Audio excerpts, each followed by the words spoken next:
Next up on WTV, board recap, chemistry balloons, and art color theory. WTV's daily update starts now.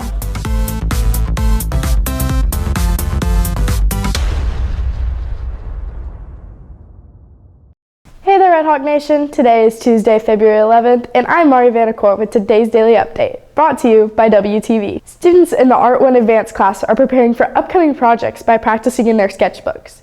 WTV's Tanashwini Kumar Nanashekran has the details. Color theory is how colors mix, match, or contrast with each other and can help show the message the artist is trying to convey to their audience.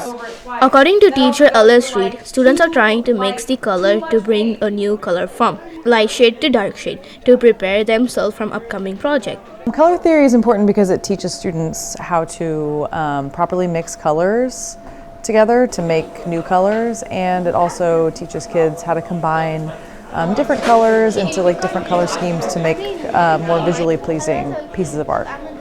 Some students may struggle a little bit, but I think overall the kids pick it up pretty well. I mean, colors are around us every day, so students have a pretty good, simple understanding of kind of what looks good and what doesn't.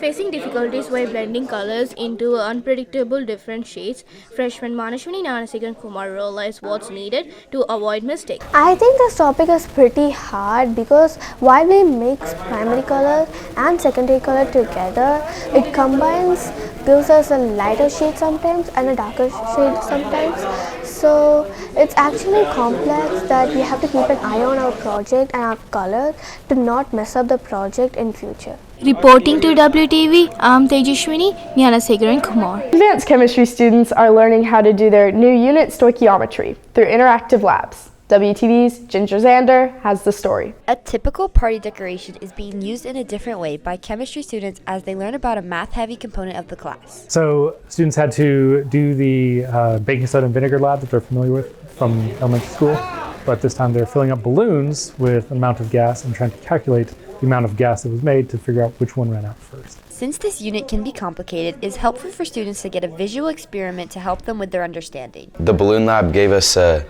in-person representation of the way stoichiometry works and the mathematics of it, and it helped me really understand. Reporting for WTV, I am Ginger Zander. The Frisco ISD Board of Trustees held their board meeting last night. Here's a recap. Every month, the Frisco ISD Board of Trustees holds a monthly meeting to discuss the business of the district, and February's meeting was last night. The meeting kicked off with special recognition, including the district's school resource officer, 15 students who earned a perfect SAT or ACT score, and students who were recognized through the College Board National Recognition Program.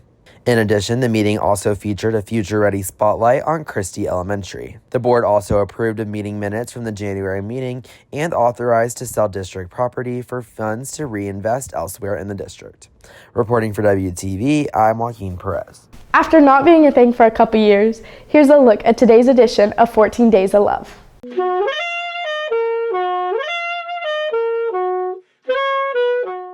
We were both on the Europe trip last summer, and we just hung out a lot, and that was the first time we really started hanging out consistently, and it was just a lot of fun to be together and to do all that together. Well, I asked her out whenever we were visiting the island of Capri, and I think I made it a big deal that I had to ask her right next to the beach, right on the waterfront.